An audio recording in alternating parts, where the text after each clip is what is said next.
Le Bénin change et son tourisme aussi. Bonne image à l'international, attractivité, expérience proposée. Quel bilan aujourd'hui et quelle perspective pour demain? Nous en parlons avec un acteur clé de la promotion touristique du pays. Il est au micro justement de Ghislaine Adimi.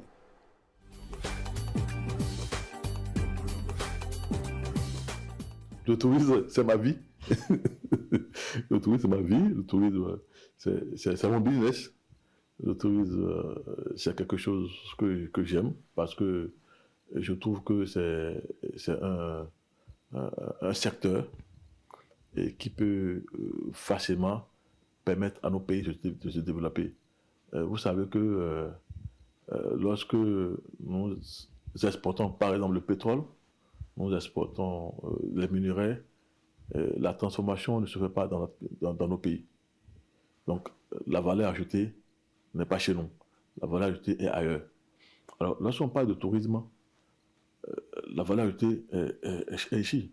Lorsque un touriste vient à Cotonou et qui vit de Bénin, ce qu'il va dépenser pour le transport, par exemple, que ce soit le transport fluvial, le transport aérien, le transport terrestre, ce qu'il va dépenser reste dans le pays. Donc la valeur ajoutée reste directement dans le pays. Alors que si c'est pour autre chose, c'est plus difficile à faire. Donc le tourisme, c'est un secteur plus ou moins facile qui peut permettre la création de la richesse, la création des emplois très facilement. C'est pourquoi je trouve que les pays africains, notamment le Bénin, doivent passer par le tourisme pour aller plus vite dans son développement.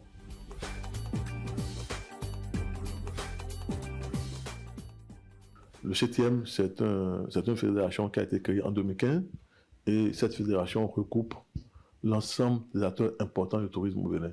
Je veux parler de l'aéroport de Cotonou, par exemple, des aéroports de Cotonou. Je veux parler des grands hôtels, les petits et moyens hôtels. Je veux parler des gens de voyage. Je veux parler des restaurateurs, les guides et accompagnateurs de touristes. Je veux parler de la fédération des artistes plasticiens. Bref, les acteurs importants du tourisme dans notre cher et beau pays se retrouvent dans le 7e.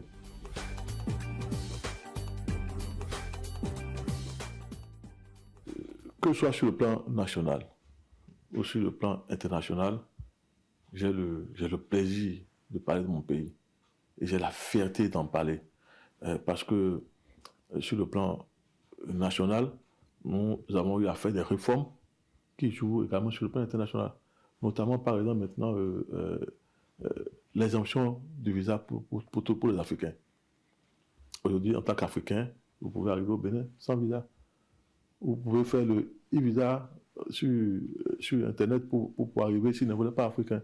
Si vous êtes afro-descendant, vous pouvez demander la nationalité béninoise.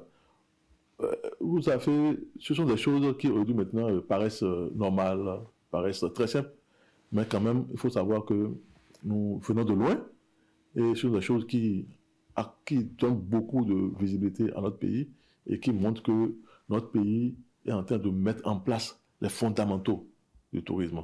Aujourd'hui, le tourisme, c'est un secteur en pleine transformation et nous avons assaini les métiers, que ce soit au niveau de la restauration, au niveau de l'hébergement, au niveau des agents de voyage, comme au niveau des guides de tourisme. Il y a de nouveaux tests qui ont été pris et ces tests-là, avec leur mise en application stricte, permettront à une nouvelle visibilité à notre tourisme. L'État a créé des sociétés publiques pour pouvoir mieux gérer, pour pouvoir mieux accompagner le développement du tourisme.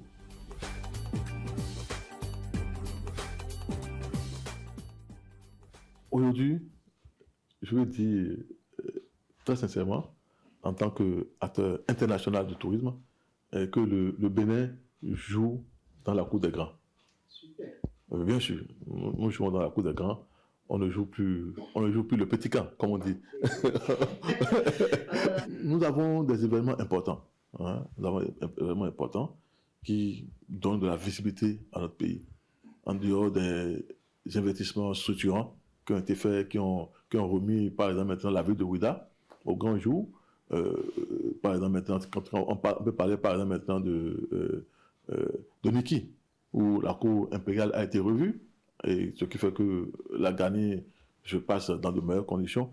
Vous avez à Porto-Novo, à l'entrée de la ville, le musée qui est en train de faire pour le Vaudon. Hein? Et si je veux parler des événements, on ne peut pas parler de Willow Eya.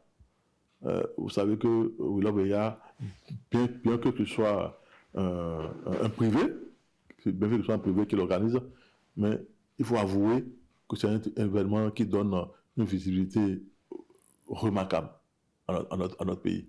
Et à côté de ça, nous avons les Vaudou qui ont été revus.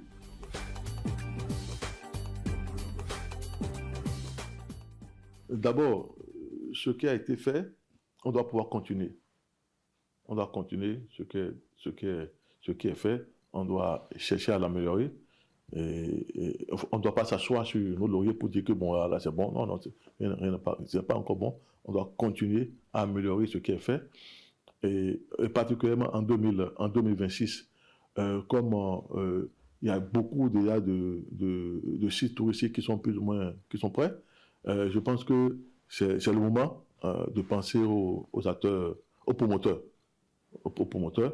voir comment est-ce que on va accompagner leur financement pour qu'ils puissent être à la mesure de donner le meilleur d'eux-mêmes, pour qu'ils puissent être à la hauteur de ce que le gouvernement a fait au niveau de macro, pour que également les promoteurs que nous sommes, qu'on puisse accompagner ce que le gouvernement est en train d'être fait. En 2026, nous devons améliorer les formations, améliorer la professionnalisation et l'accompagnement des promoteurs. Nous devons aussi améliorer l'expérience client. Parce que, comme on dit tout simplement, le client est roi.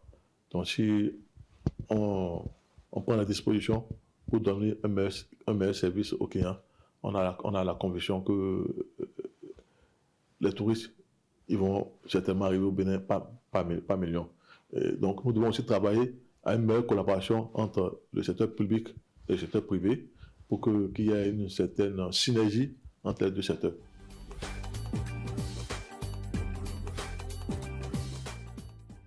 Remercier le gouvernement pour ce qu'il fait pour notre secteur et remercier notamment toutes les autorités de part et d'autre, et en particulier le chef de l'État, son Excellence le président Patrice Talon, pour le fait qu'il a pris le tourisme comme étant un secteur important, un levier de développement de notre pays. Remercier l'ensemble des acteurs du tourisme, du nord au sud, de l'est à l'ouest, en passant par le centre bien sûr, pour leur dire que les temps difficiles sont derrière. Et je pense qu'en 2026, ensemble, nous allons commencer par jouir de tout ce qui a été fait pour notre secteur. Je voudrais profiter également de l'occasion pour souhaiter les meilleurs vœux pour ma propre famille, pour la famille du tourisme, que ce soit au niveau béninois comme au niveau africain, pour que 2026 soit une très bonne année pour tout le monde. Bonne année également à vous, Dine Bouraïma, président du consortium tourisme par million. Heureuse, on évoquait, cher chroniqueur, on évoquait justement les avancées du Bénin. Je pense que beaucoup de travail ont été faits dans ce sens-là. Beaucoup a été fait. Beaucoup a été fait. Et je crois que cette année démarre encore avec beaucoup d'événements à venir. Tout à fait. Beaucoup de choses pour 2026. On en a cité un certain nombre.